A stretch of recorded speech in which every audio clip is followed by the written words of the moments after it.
Welcome to Revolutionize Your Retirement Radio, bringing you insights and strategies to help you create a magnificent and fulfilling second half of life. Here's your host, certified professional retirement coach and best-selling author, Dr. Dorian Mintzer. I want to welcome everybody to my Revolutionize Your Retirement Interview with Experts series, and I'm Dorian Mintzer. I'm owner and president of Revolutionize Retirement. And I am so delighted that all of you are on the call. The title today is called Legacy of Wisdom, Making Wisdom a Central Theme of Aging. And a special focus is on research on preventing falls and helping to maintain mobility for seniors. So I want to just tell you a little about Jay and then also tell you how I met Jay. Let me tell you about that first, and then I'll tell you about his background. So I initially met Jay at a positive aging conference, and at actually positive aging conference and also at a Saging conference, a Saging International conference that was in North Carolina a few years ago. And then I felt so honored to be able to be part of this program that he's going to be talking to you about that was a combination of Harvard and North Hill, which is one of the continuing care retirement communities in the Boston area. And I was able to be part of this program called Driving Longevity that focused on fall prevention. And it was really interesting because as participants, we were able to have an assessment and learn all the different things that seniors learn. So I just want to say that I've had firsthand experience. And Renee Rosenberg, who also knows Jay and knows him from the Positive Aging Conference, she and I both were able to be part of it, and I'm hoping that she's part of the call today too. So let me tell you a little about Jay Goldfarb. He was born in New York and did his undergraduate work at SUNY Stony Brook and his graduate psychology work at SUNY Albany. In 1976, he founded, along with, now you might have to help me with these pronunciations, Jay, along with Sheng Liang Al-Huang. Is that right or not? Pretty good. That's good. Okay. And others. He founded the Living Tao Foundation and was its director from 1976 to 1991. He was also the dean of Langting Institute at Wuxian in southeast China in 1982 to 86. And then he moved to Switzerland in 1987. And the Living Tao Foundation was created in 1997, and he remains its executive director. In addition to his research and Tai Chi teaching and meditation, he has a 45-year business management background. He's a senior Congress, conference, and meetings management professional with 2 advanced degrees in publications. He was a senior consultant with American Express in Germany, Brazil, England, and New York, and joined the Swiss Waldus Foundation in 1992, and he transformed its Waldus Centrum into a successful European seminar center. The nonprofit Legacy of Wisdom Association offers a growing archive of answers to basic issues of aging, making wisdom the central theme of aging. Within its healthcare section, Legacy of Wisdom collaborated with Harvard Medical School to create a new mobility intervention protocol designed to maintain independent mobility and reduce serious falls in seniors. He lives with his wife, Ursula, in Basel, Switzerland, and has 2 grown daughters and a grandson. So, Jay, I am just so delighted that you are here today and able to be part of the call and help all of the listeners learn about you and your program and fall prevention. So maybe if we could just start with just how the collaboration occurred between your group and Harvard. And I know you have a lot of material to share with us about that, and then we'll move on to other questions about the wisdom of aging and all of that too. Sure. First of all, thank you for the invitation to be on this show, and a word of appreciation for people like you who are doing these kinds of programs. I think we're going to need a lot of them over the next 20 and 30 years as my age group approaches true elder status. The relationship between Harvard and us developed by accident in that I was at Brandeis University working with a professor there and visiting my daughter, who was a student at the time. And we were having dinner waiting for a concert, and across from me was an Indian gentleman. And as you say in these things, who are you? Who are you? What do you do? What do you do? And he turned out to be the chief of the endocrinology department at Boston Med Center. He's a professional in the research in testosterone and in development of strength drugs, and I'll get into that a little bit later. And they've done a lot of testing on strengthening lower body musculature with the idea that would indeed help elder people not to fall, but the research didn't back that up 100%. And so we began to discuss about elder programs for mobility, and we have one in Switzerland that we've been working with for quite a number of years. And so we put one and one together and made three. And about 6 years ago, we began to develop a research program that we could try to bring to fall prevention. That has developed somewhat over the years, and I'll come into that in a moment. That's how the relationship started, and Dr. Bateson, who's in charge of that department, was brought up by Harvard University Medical School and is now at Brigham and Women's Hospital for the last couple of years. His whole department was purchased, and they sorted out of the hospital at BMC and brought it over. So does that pretty much clarify that relationship? No, I think that's really helpful. And so it sounds like when Jay and I were talking, he has with his slides, and maybe would you like to move into sort of explaining and talking about parts of that now, and then we'll have other questions afterwards. So I think let's do that. Okay, Legacy of Wisdom was started about 7 years ago and was designed to be fully active after 15 to 20 years. The year 2021 is our goal for full activity. We've divided in the Legacy project 5 major themes of aging: mission and fulfillment, aging lifestyles and relationships, health and health care, finances and legal, and end-of-life preparation. And the idea at the time was to go around interviewing people who have had experience in their lives in these various fields and to ask them about this. The concept was based on a limited set of questions to avoid the chaos of information technology. So there's only really 22 questions in the set. And then I interview people and put their answers on YouTube and onto our website. And so a person could go in and see a single question and then a buffet of answers from a variety of people. And then you get a chance to contemplate how that relates to you. Within that, we designed the thing so that if we get financing, there would be resources for people who get turned on by this or that or the other thing that they can go and find where those resources might be. We have links to different people's websites, courses, etc., where you go. That part is not yet in place. We just have the interviews. A few years ago, and that's ongoing, by the way, and that project will continue to develop. We now have it here in Switzerland being done into German. We have a German and an English conceptual framework, and that'll be multi-language down the line. Along the way, Dr. Rick Moody and Dr. Bob Atchley and our group got together. Rick was vice president of academic affairs for ARP for quite a number of years, and Bob Atchley is well known in aging and spirituality areas.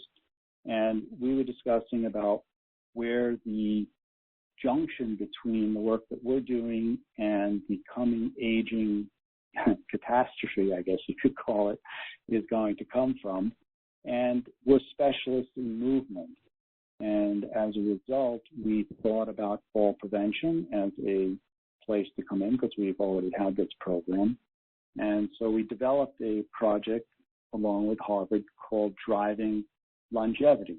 The idea is not to drive your longevity forever, but to be able to better drive your own longevity, to be more self-sufficient in it. And we developed with them a 75-lesson protocol that would be done with research. Dr. Bateson has a series of drugs that are for strength development, regeneration, that avoids a lot of the problems of testosterone. They're called SARMs, selective androgen receptor modulators, where you can target this action of greater muscle strength specifically rather than having a general increase. And we only needed $5 million for that, and we were on the search for that, and we didn't get the money for the $5 million. So if we go to the next slide, this was the original program. We called it TrimFall, Therapeutic Research to Improve Mobility and Reduce Falls in Older Adults. And what we designed, in this slide, you'll see a pyramid with a blue line in the middle. Below the blue line are the SARMs, which is the medical intervention. And above it is two sections. One, weight and resistance training, the traditional physiotherapy types of interventions that you use to help people regain functional exercise, either after a stroke or a heart attack or just with the aging process. But we've added in the middle section, out of the Tai Chi and something called Yutani areas, concepts in balance, centering, and mobility, gait protocols, and stability protocols. There's a little fuzzy, but the design here is that you see we designed the program to be a combination of medical research, that's at the bottom, a little bit grayed out, and then a demonstration arm. The problem with medical research, as many, is that to get FDA approval for a drug is 18 to 20 years down the line. So we did not want to wait, knowing that the need is greater for a protocol to be put into place.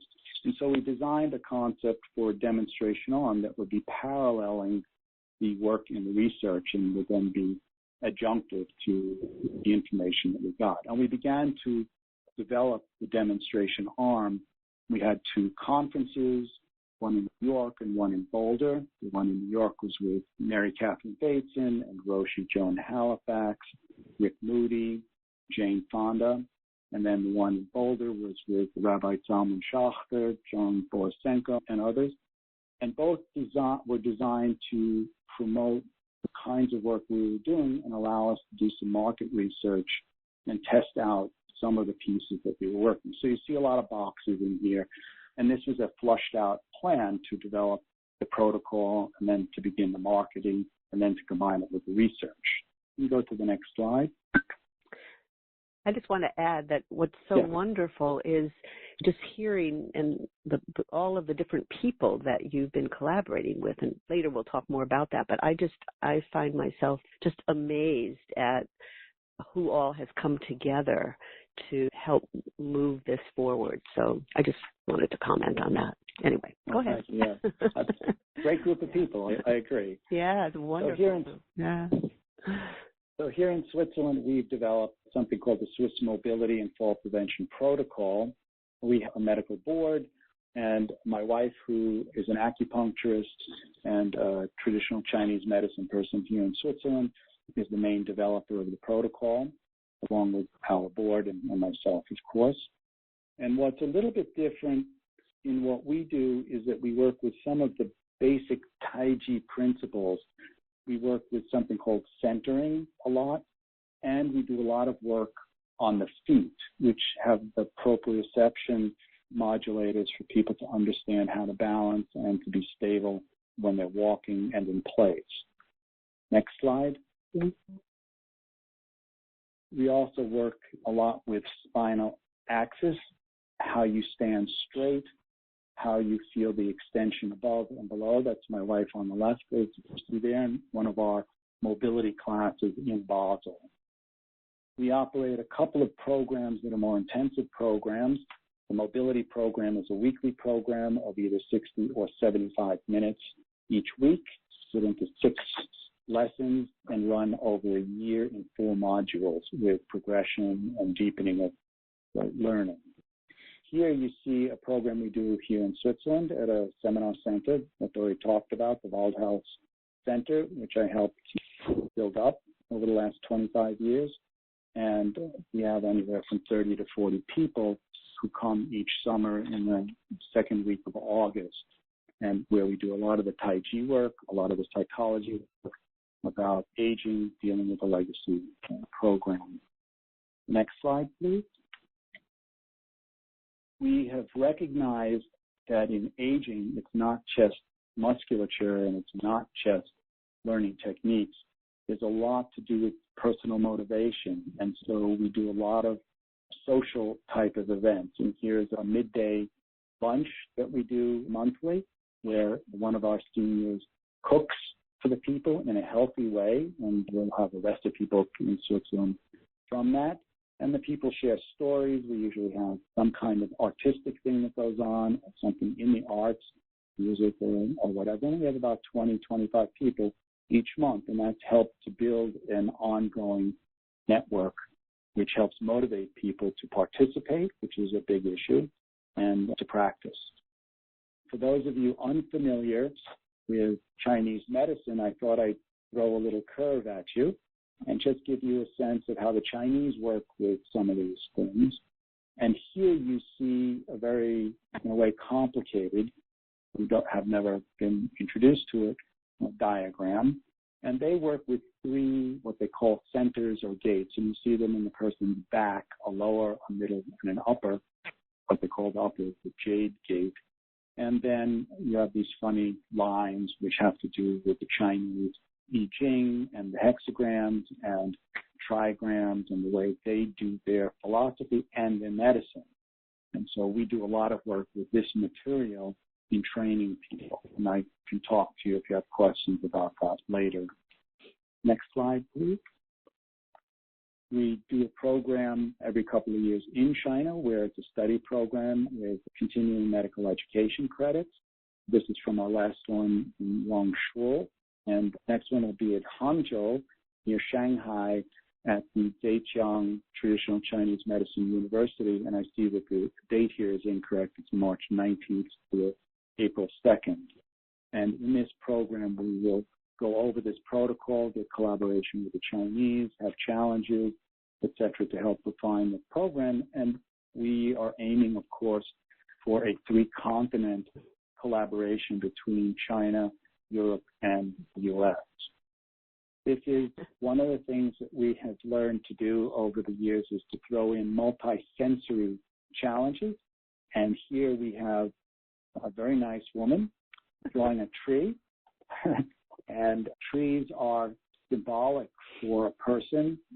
We use this a lot with roots and a trunk and branching out, etc. And we try to use that as a way for people to understand their own stability and strength and whether they're too high or too low in their weight and things of that nature, whether they have roots or if they're too heady, etc. This was during the driving longevity program. This is right now at North Hill. We went back and forth between Harvard University, Brigham and Women's Hospital, Conference Center, and North Hill so that we could try out the protocol both in a extended seniors living community as well as in a conference center where people would come independently of that kind of environment. And it was pretty successful in both. We learned a lot about what to do and what not to do. And this is Dr. Tom Storr in the middle, one of the developers of the functional exercise program. He's head of the laboratory at Brigham and Women's Hospital for Men's Health.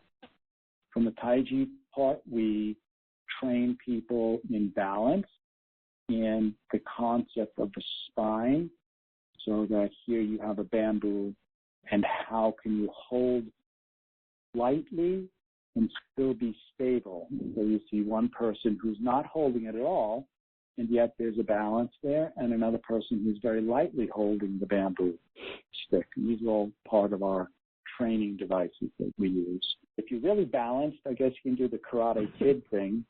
So this is when we were in China, and in China they practice these things all the time.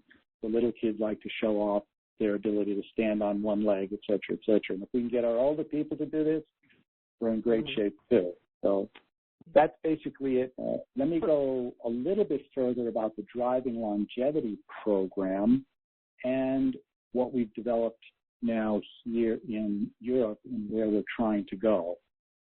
And let me just, before you go, let me just comment, because I think a couple people came on later.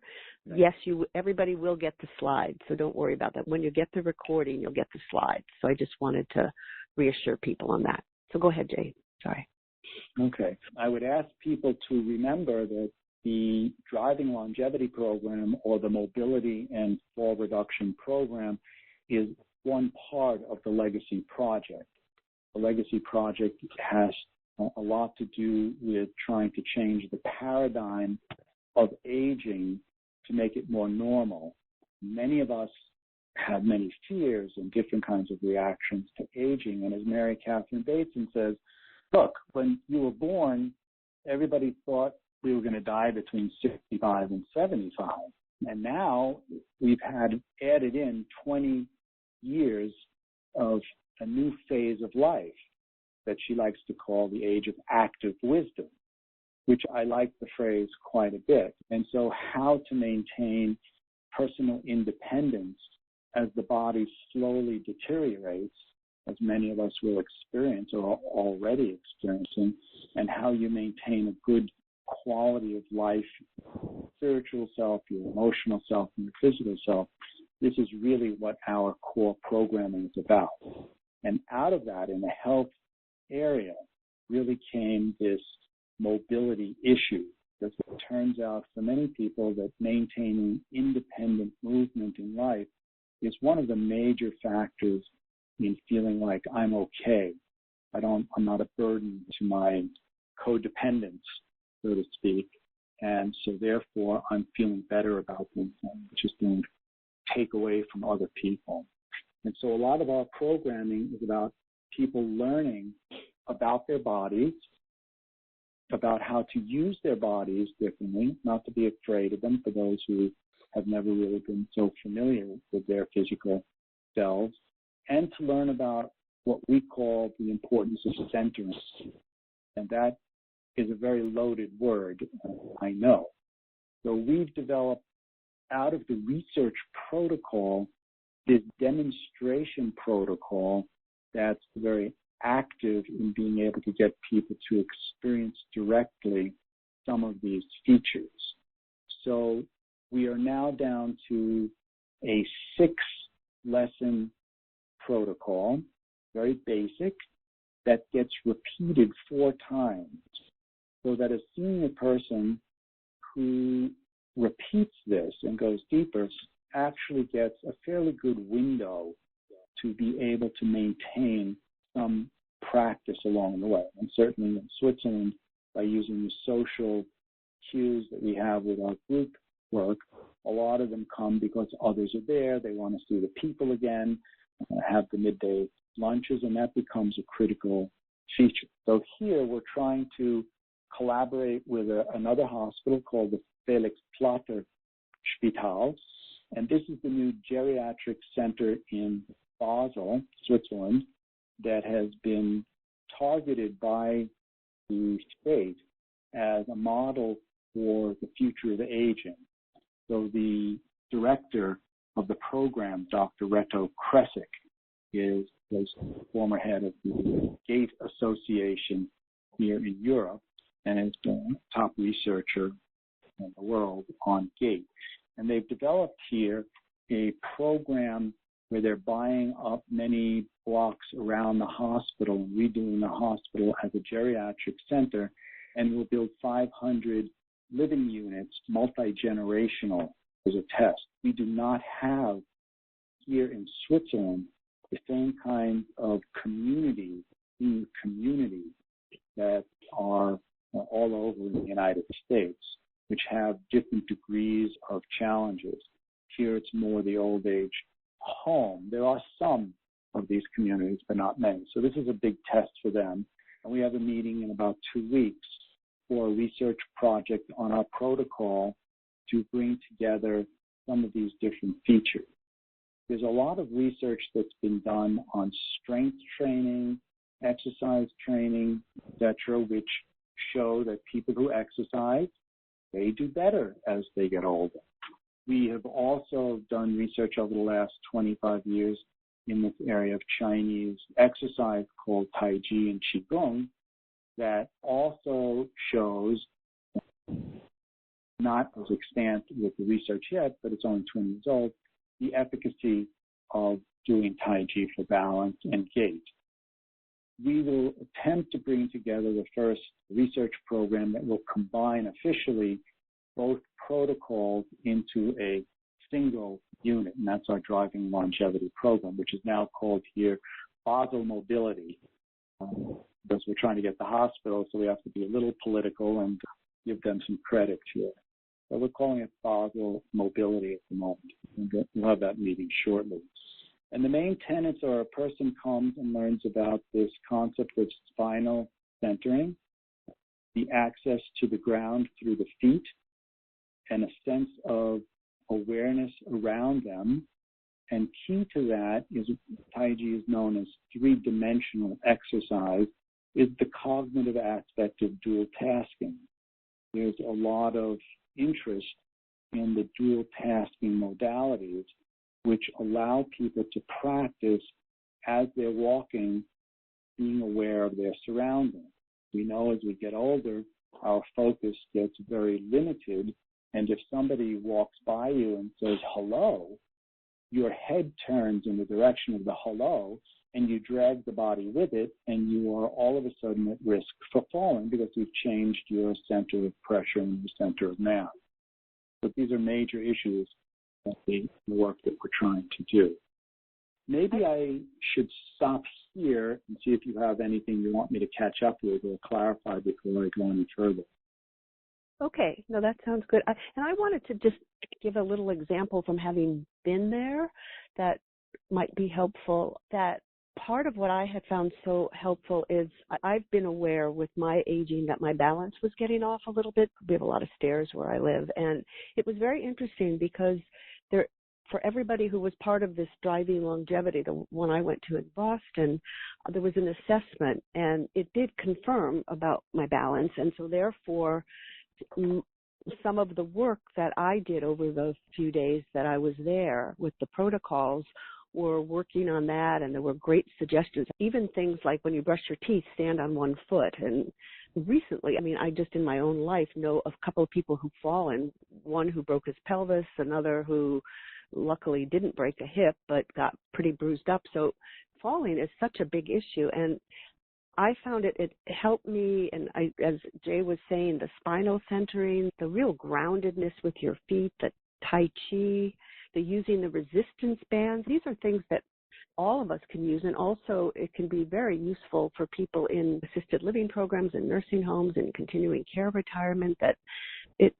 I just wanted to underscore that the issue of being as independent as we can and really knowing that through the exercising, the really being conscious of your gait, that it does make an incredible difference in feeling good about yourself. So I just wanted to comment on that. And I actually was the person drawing the tree.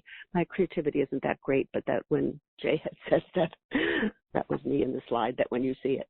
I have a couple of questions here, but Elizabeth from Minneapolis, she said that you're working with such an incredible group of people, and she wondered if you've had any contact with Dr. Paul Lamb, the Arthritis Foundation of Australia, who's a phenomenal program of Tai Chi for arthritis, and wondering if he's been involved or if you've done any work in Australia.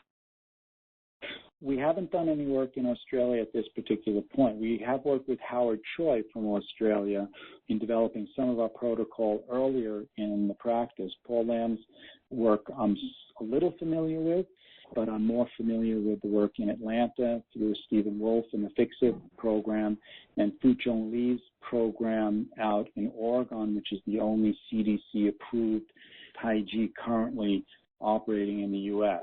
that are balanced with Tai Chi. Great. So I just want you to know that. So do send your questions in. At the moment, I don't have other questions from other people, but I have some of my own questions of what has it been like for you? You're an American and you've been in Europe and you're dealing with aging sort of cross continents. And I'd love it if you could maybe elaborate of what that's been like for you and what you are learning and seeing about sort of the different approaches to aging and the receptivity to these kind of programs in the different countries that you've been involved with? That's a loaded question. Right.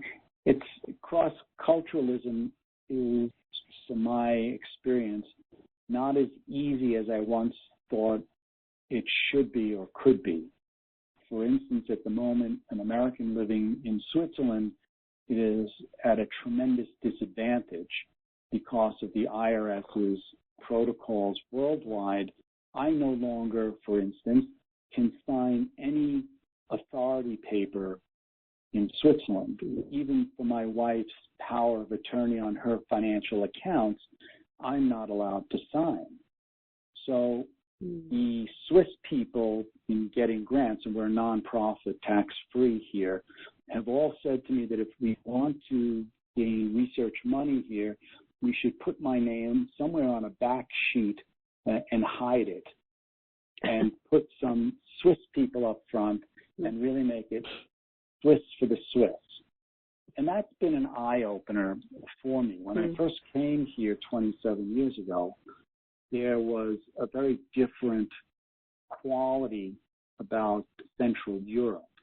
There was a kind of openness even to alternative medicine, which over the last 5 or 6 years has begun to look more and more limited as people deal with money issues. So you also here have lists of medical practices that are allowed and paid for by insurance and others that are not. In network, out of network, it gets very complicated, as those of you in the U.S. know. And so as I've gone here and tried to look at the different cultures and how they do it, I've been stymied somewhat by this closed-in kind of sensation. At the same time, there's a tremendous thirst for crossing borders, but it's almost a secret. And so we're fortunately in an area where those secret people are coming out and making contact with us. So we have a good chance of getting the financing, I think, for this aging protocol here in Switzerland. And if we're successful, we will collaborate then with the Chinese, which are very different, as well as with the U.S. And what's impressed me about the Chinese, and we've been there a number of times now, is the way their culture is social. And so in the mornings, between 5 and 7 in the morning, where most of us in the West are not necessarily awake, there's thousands of people in the parks practicing all sorts of things, from Tai Chi to tango to regular dancing, etc. And it's very social. So if somebody doesn't show up in your group, they get a knock at the door or a telephone call. Where are you? And as we well know, that kind of motivation keeps you coming and keeps you active. So much so, we were in Hangzhou, just as a side issue, and there's a beautiful lake called West Lake where everybody does the Tai Chi. And as we were going from our hotel there, I always saw this restaurant that seemed to be very full at breakfast time. And I was always curious what kind of breakfast they were serving that would be so full, because all the other people were out on the shores, thousands were doing the Tai Chi and other kinds of exercises. So finally, one day, instead of going to the Tai Chi area, I went to the restaurant to see what they were eating. And it turned out the restaurant was closed, but every table was full. And people brought their own tea, and they were playing either cards or mahjong. And this is at 7 in the morning. So I recognized that the whole cultural difference about how you age and how you do things socially is dramatically different in China than in the U.S. or in Switzerland. As I said, this Felix Plater-Spital aging community is one of the first ones that communities, somewhat U.S. communities, might be involved. But I think I'll stop there, see if there's questions. Yeah, I just wanted to comment, that's just an incredible example. Here, there's so much focus on people being too isolated, and so these kind of programs could help maybe offset that. But I love that people would go into this restaurant and be getting together early to play games and to just be with each other. I wish that we saw more of that here. Maybe because I'm working on this playbook on loneliness now, I'm just so aware about the isolation and loneliness that so many seniors experience in this country. And I know Dan Buettner in the Blue Zones talks about, and it sounds like maybe China too, where there's just so much more connectedness and community among people than I think maybe in some situations here in our country. Certainly the loneliness aspect is a really big issue, and Legacy was actually designed, I like to say it was designed for 2 a.m. people. Those are people who get up alone, and it's 2 in the morning, and we're in limbo in a way. There's the sad moment of the deep of the night. And Legacy was designed that people could tune in, get a short little answer to a question, and give people a sense of camaraderie, that there's others dealing with these issues at the same time. Now, that's a one-to-one type of protocol, but we're working on the concepts of high technology and the feedback systems that might allow us in the West to have more social individualism, so that we are a culture that likes to be alone but together. So like we're together now and we're all alone in the technology, and profiling and avatar work may be something that can help a percentage of people to be active socially, even if they're bedridden or home alone and afraid to come out. These might be opportunities. And so we worked with a futurist called Gerd Leonard here in Basel, who helps other people as a futurist to envision how things might go. So we're working on some kinds of ways to get your information to you at home and have others be able to be there with you, so to speak. And as the technology improves and bandwidth improves, etc., these might become possible. Because remember, we're aiming for 2021. This is the time when the baby boom generation finally figures out, my God, we're getting old, for real. Yeah. And at that point, I think we'll be ripe and ready and have tested out in the marketplace a lot of what we're doing and have an ability to be effective to deal with a number of the issues that are in the aging areas. Mm-hmm. That's very helpful to think about. I have a few questions now and comments from people that I want to just throw out. So Loretta from Colorado says, no question, just a comment. She says, I'm in my mid-50s. I participate in masters ski racing in the winter and triathlon in the summer. And she said it's so encouraging for her to see the number of competitors in both sports in their 60s, 70s, and 80s. And she comments that the 85 to 89 group at the ski races are fiercely competitive, and they inspire her to maintain her fitness. So I think that sort of, comments on that? I think that's great, and I think we'll see more and more of that. We just had in our community center in Basel a birthday celebration for a woman, 104. And everybody said, oh, that's wonderful, it's wonderful. And then I said to them, yes, and just think, in another 10 or 15 years, there's going to be a lot of people, 104, 105. The statistics or the projections in Basel are that all children born today in Basel, 50% will be alive at 100. Wow. That means that this concept of 104 being an amazing thing will have to be pushed up to maybe 120 or 124. And so the numbers and our expectations to be active, as Mary Catherine Bateson said, the age of active wisdom, that's really applicable. And that can change the paradigm that I can be active and fully push myself at age 90. I don't have to give up and say I'm done. That is, I think we're going to see more and more of that. I keep hearing that the over 85 is the fastest growing segment of our population. And I think it's the quality of being able to live actively to 85, 90, 95, 120, as you're saying, that hopefully we'll see.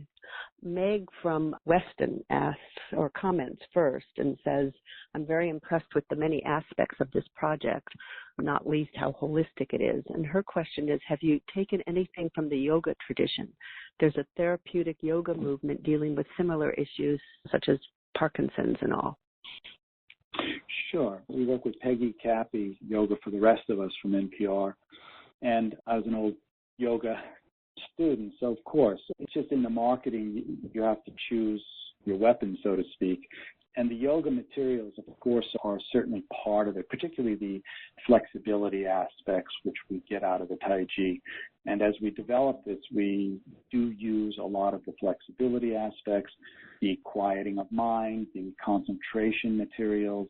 We take it from a number of different cultures. So yes, we certainly do use that quite a bit. Great. And Sarah from Atlanta wonders, what's the future of your program in the U.S.? She said it sounds like it would help her balance problems. She's in her 60s. My older brother, who's chief of nuclear medicine at a big hospital in New York, is part of our board, and he will be with a senior center in New York to see if we can get a trial event, a driving longevity trial event, somewhere in early 2016 or late 2015. I think it's too late for 2015, but certainly in the beginning part of 2016, we would like to see one there as well as one here in Switzerland, which we will operate through the hospital that I told you about before. If both of those work and we get any research money, we will attempt to develop that further in the U.S., both in Boston and New York, and later in other cities. That sounds great. As I said, having been part of it, I really recommend it. Great.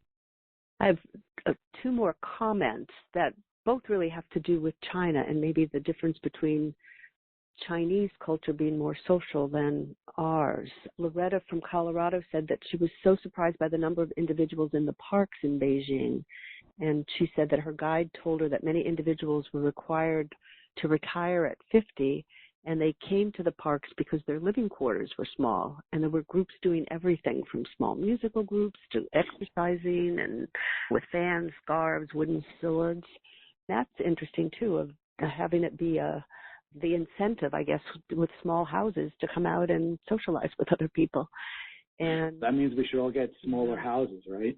Yeah, maybe it's the really super small ones are what we need here. And Elizabeth was saying that she's from Minneapolis is writing about the blue zones at the moment, and she says that she really, from her awareness, Chinese culture is so much more social.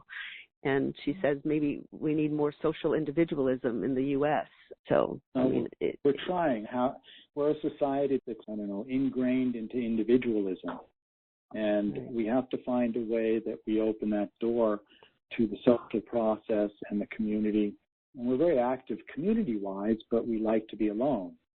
And so we had a nice webinar, a live webcast with the Chinese at our last retreat from Switzerland to the Chinese, where they had some of their seniors there, and we were exchanging. And we asked them, okay, what is your main exercise form that you do to do that? Do you do the Tai Chi? Do you do the Qigong?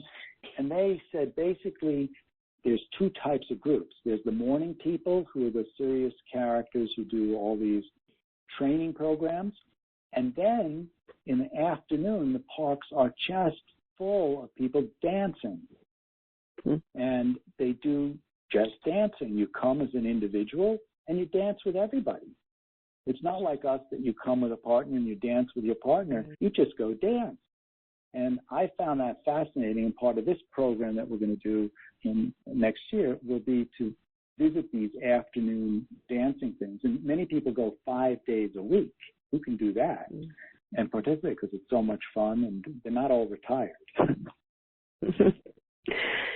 It reminds me of when years ago when I was running more, there used to be a group where just at 6 o'clock every morning you just knew that you went out and there would be somebody or other or maybe a whole group that went running together. And it was just such a nice way of a reason to get up in the morning and to parallel connect. I mean, we didn't always talk with each other, but just being out there. And so I'm picturing, and I know on the Common here in Boston, oftentimes when it's near my downtown office, and I've seen people doing Tai Chi, and it's so lovely. It's very lovely. But I have another question then. Since the subtitle of your legacy group is Making Wisdom a Central Theme of Aging, can you talk more about that? How do we make wisdom a central theme of aging? Sure. When we sat down to talk about the project, one of the mythic images, as you get older, you're supposed to get wiser. That is, we all know you can be a dumb young person, and you can be a dumb old person as well. And so to develop what is wisdom, and just to contemplate that, and to begin to work on your own sense of being wise as you grow older, we think is a helpful paradigm for changing the victim, particularly the victim mentality that many of us have, to just follow along and dictated what we do, and we have no wisdom to really offer. There are other people who are very fresh and vital and treat each moment new and try to create something out of each day, but there's a lot of other people who don't. So we thought by using a phrase like that, this would help people to feel positive about the aging process, even if the body is beginning to need more service repair stops. I like that term, service repair stops. That your linkage with the Aging International is part of that too. That the notion of conscious elderhood and owning the wisdom and the giving back. And so let's see. Michelle from Boston says, "Could you repeat the Tai Chi resource or any resources in Boston that would be recommended for the aging population?" There's a lot of Tai Chi around. Dr. Peter Wayne at Harvard, who's a friend of ours, has the Harvard Tai Chi Medical School program. It's a 12-week program. His is really very good. It's developed partly out of Montauk Chia's work, but Peter has done his own work over the years and his own research with Ted Kapchuk and others, and we see pretty much eye to eye on the energetics of it and how it works, and that's a very good resource. And the book is fun. It's got a lot of material in there. And if you contact Peter, say hello for me. Peter Wayne, W-A-Y-N-E. Great. Also, I know in Brookline there's the Tai Chi Center, which is very nice. I've gone for some beginning sessions and keep saying I want to find time to make an ongoing commitment based on being part of the Driving Longevity program. Yeah, let me say one more thing about the Tai Chi and the Qigong. Yeah. There's a lot of different schools of Tai Chi. There's a number of main school types that come by names like Yang style and Chen style and Wu style and Sun style. And these are all styles. They're ways of doing things. And a lot of it, from our point of view, is to find a teacher that you feel good about, that you come away energized, feeling more centered. If they're trying to force you into a certain kind of practice, you're probably not in the right place if you feel forced. If you feel motivated and looser and more open, then you're dealing with Tai Chi and this idea of Qi. Qigong, Qi is energy and Gong is the practice. The practice of moving energy. And as you do Tai Chi, if you know about the Chinese medicine and meridians, you're actually practicing an inner Qigong. So Tai Chi and Qigong come together as a practice. They cease to be separate as ways of doing things. That's a very helpful advice and clarification. Thank you. Elizabeth from Minneapolis has a comment and then a question. She says, U.S. socialism seems to get into gossiping about what different members of the community are doing, and this seems to foster individualism even more and non-communicating. Do you have any comments on this? There's a lot of religions would say talking about others behind their back is not allowed.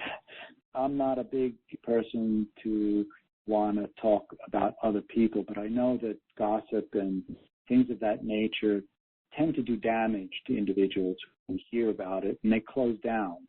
So we're quite aware of that. And at the same time, a lot of times people are a little sheep-like. And sometimes if you're in that mentality or into that conditioning for yourself, it's sometimes good to have somebody beat on you a little bit or prick you with a needle to get you going. And sometimes those embarrassments work that way, but it's a very delicate thing, I know. And we certainly think that being more positive in your social environment is the better way to do it. Thanks.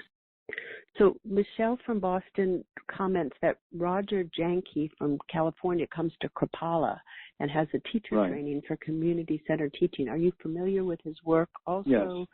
She said you mentioned a program in, she thinks, Oregon, and just wondered what that program was.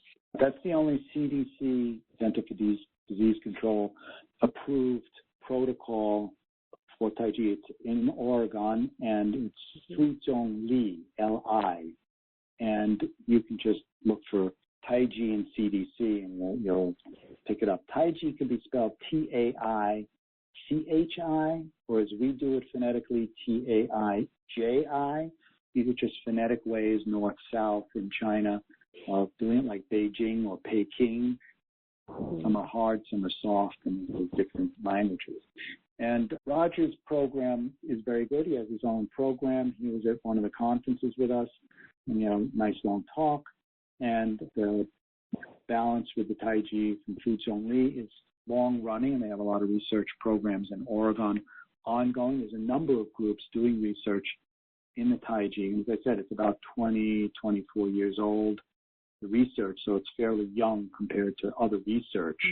But there's enough out there that shows that doing these programs can be quite effective, both for people who have had slow disability creeping in on them, to those who have had more dramatic MS or Parkinson's or other kinds of balance-related problems. Which may be more of what we see as we age, which leads right into my next question, which is, I think it leads into it, when you talked, or you mentioned about the kind of the tsunami of elders, and what do you think that's going to lead to? I mean, what it made me think about really was about the kind of chronic conditions that people may have, but which doesn't mean it has to be totally debilitating. But what are your... Right, where we come in, that's exactly the point for us. We took a look at the kind of demographics that was going to happen, and we saw that the people who are upwards of 60% disabled in their mobility can be helped, but not to a very large degree because they're so involved in the disability.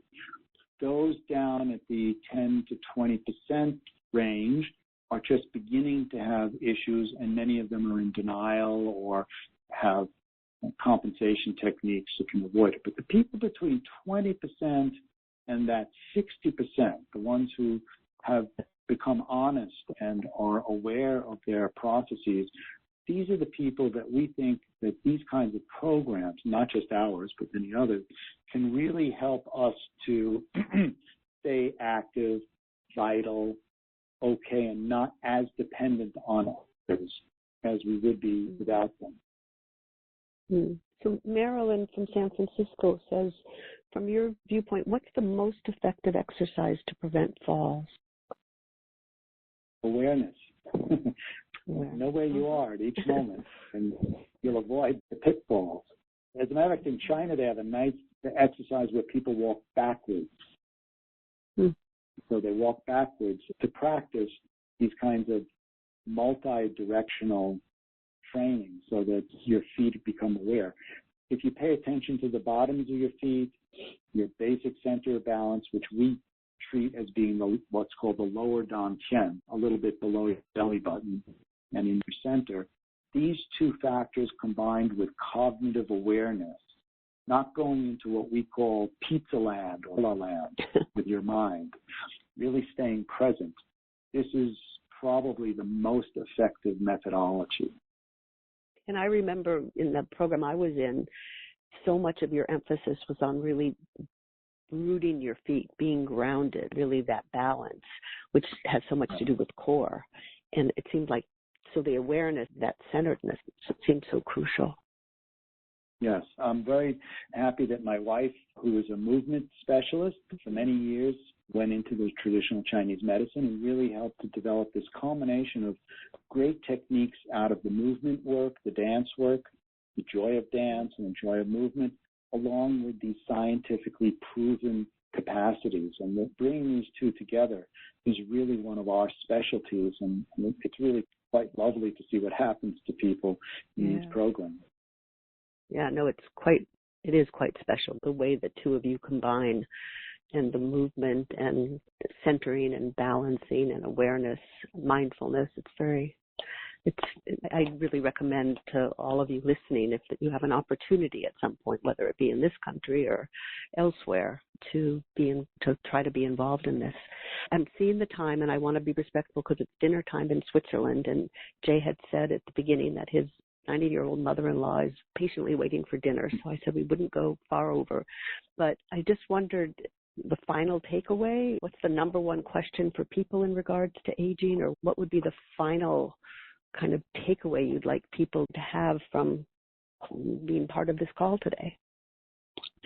In my interviews, I always ask the last question is, well, hey, do you have a secret of life? What's your secret of life for doing it? And, tell us. Right. I keep coming back to this issue of being motivated in life at each moment. Our first question is always mission and fulfillment. You get up in the morning feeling like there's something to do. You have your day that really relates to that kind of motivation. And if you do, then you do better in life. So look for that motivation. Even if it's in bed, my mother had MS for 10 years and she could only move her head. There's no other part of her body moved, and yet she maintained a great spirit in her. So learning about centering, even in wheelchairs, even in bedridden states, centering is a quality not just physically, but of mentally, psychologically, spiritually, and then you really do better. That sounds like wonderful takeaway advice. I want to thank you so much for being here. I always love it when there's an opportunity to hear you speak and your program and all the research you pull together. Why don't you tell people your website, and I'll also be sure when the recording gets sent out that will be included, but do you want to just mention that now? Sure. Or websites? Legacy, multiple websites, yeah. Yeah, we do. Some are in German, so unless you speak German, it doesn't help. Oh, but let's have the English one. Wisdom, right. Legacyofwisdom.org or com on it. Legacy of Wisdom. We'll be changing the face shortly to be multi-language, but at the moment it's still the way it was. And there's a contact form in there if you would like to get on our mailing list, either for the newsletter or to ask me any questions. The other is Living Tao, but that's the German one, livingtao.com. And we will be doing that in multi-language eventually, too. If you are at all interested in either of the other two programs, just drop me a note and I can tell you about that. We do have some support for Americans to come over to the Swiss program if you wish to do so. That sounds great. So people I recommend checking out and signing up for the newsletters and the mailings that they have. And again, I just want to thank you so much, Jay. This has been terrific. So anyway, thank you so much, Jay, and goodbye, everybody. You've been listening to Revolutionize Your Retirement Radio with Dr. Dorian Mintzer. To learn more about the resources mentioned on today's show, listen to past episodes, or download our free retirement transition guide, visit revolutionizeyourretirementradio.com.